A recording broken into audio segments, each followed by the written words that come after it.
What if I told you the secret to learning faster, speaking better English, and unlocking your true potential starts with just one thing: emptying your mind. In this English story, you will discover how letting go of mental clutter can spark motivation, ignite inspiration, and help you learn English in a way that truly lasts. Whether you are on a journey to speak English fluently or seeking a new mindset to pursue your dreams, this story might change the way you think. So take a deep breath and let us begin. Once upon a time, there was a man living in a village named Salmon. He sold firewood for a living. Every morning he went to the desert to collect firewood, then took it to the city to sell. That was how he earned his livelihood. His life was simple. He lived alone, but the little he earned was enough for him. One day he looked at the firewood he had gathered. It was enough for the day, so it was time to return to the city. He placed the bundle on his back and started walking. From a distance, he saw a shadow. At first, it was a blurry shape moving quickly. He looked more closely, trying to figure out what it was. The shadow came closer and became clearer. He looked again. Oh no! It was a wild camel, running madly toward him. It could crush him under its feet at any moment. Salmon panicked. He did not know what to do or which way to run. The camel was getting closer. He started running. The firewood on his back was heavy, so he had to drop it. Otherwise, the camel would surely catch up to him. Now that he was lighter, he ran faster, but the camel was still chasing him. Then he saw a well, the same one he passed by every day. An idea came to him. He had to go into the well. Yes, that was the only way to escape. Maybe then he could get away from the camel.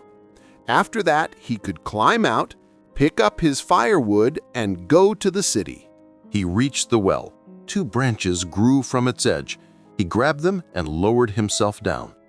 Now he was hanging between the sky and the ground, holding tightly to the branches. Those branches were the only things keeping him between life and death. A minute or 2 passed. He could still hear the camel's footsteps nearby, wandering around. He could not hang on much longer. He needed to place his feet somewhere firm. He moved side to side, hoping to find the wall of the well. Suddenly, his feet touched something solid. He held them there. He took a deep breath and said to himself, "I am safe now. I will wait a few more minutes, then climb out. I do not hear anything anymore. The camel must be gone. Better to wait just a little longer." He looked down. He wanted to see where his feet were resting.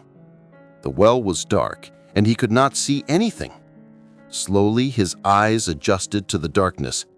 Then he saw his feet resting on— oh no! He could not believe it.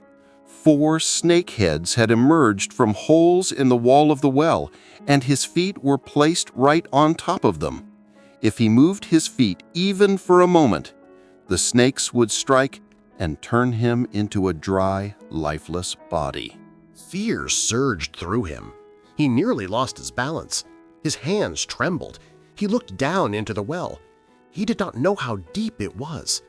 Suddenly his fear doubled and he screamed without thinking, "No! God, help me!" At the bottom of the well, 2 large glowing eyes stared up at him, the eyes of a dragon, watching and waiting for him to fall so he could devour him. What could he do now? His mind went blank.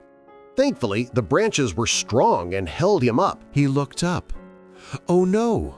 2 large black desert mice sat at the edge of the well, chewing on the branches. Things were getting worse by the second. He tried to scare the mice away, but it did not work. They kept chewing. He was losing hope. He felt death was very close. He told himself, "It is over. There is no way out, neither up nor down. Trouble is falling on me from the sky and rising from the ground." His hands shook from exhaustion. He could not hang on much longer. He had to find a solution. At any moment, his hands could slip, or the mice could finish chewing the branches, and he would fall to the bottom of the well and be eaten by the dragon. His feet still rested on the heads of snakes. He could not move at all. He looked at the branches again. The mice were still chewing. He considered grabbing something to throw at them. At least that would stop them, and then he could focus on the snakes. He reached out and felt around the branches. His hand touched something. He looked. It was like a honeycomb. But why had he not noticed it before? He had been too scared and distracted to pay attention. He was hungry, and the honey could ease his hunger and sweeten these bitter moments. He dipped his finger into the honey and put it in his mouth. It was so sweet. He took another fingerful, then another, and soon he completely forgot where he was and what danger he was in. All he cared about was tasting more honey. He did not think about the mice, the snakes, or the dragon waiting below. The sweetness of the honey made him forget everything. Suddenly, he slipped and dropped a little lower. He came back to his senses, and the honey and its sweetness were forgotten. He looked at the mice. They were cutting through the last thin strands of the branches. There was no time left to do anything. He remembered how careless he had been, eating honey in the middle of danger and disaster. Maybe if he had acted sooner, he could have saved himself. Or maybe not. But either way, his distraction had ruined everything. The branches snapped completely. He screamed in fear and saw himself falling rapidly between the sky and the ground, heading straight to the bottom of the well. His scream echoed through the well. It was as if someone whispered to him, "This is the price for those who remain careless and passive in times of danger." Moments later, his scream faded, and deep silence filled the well.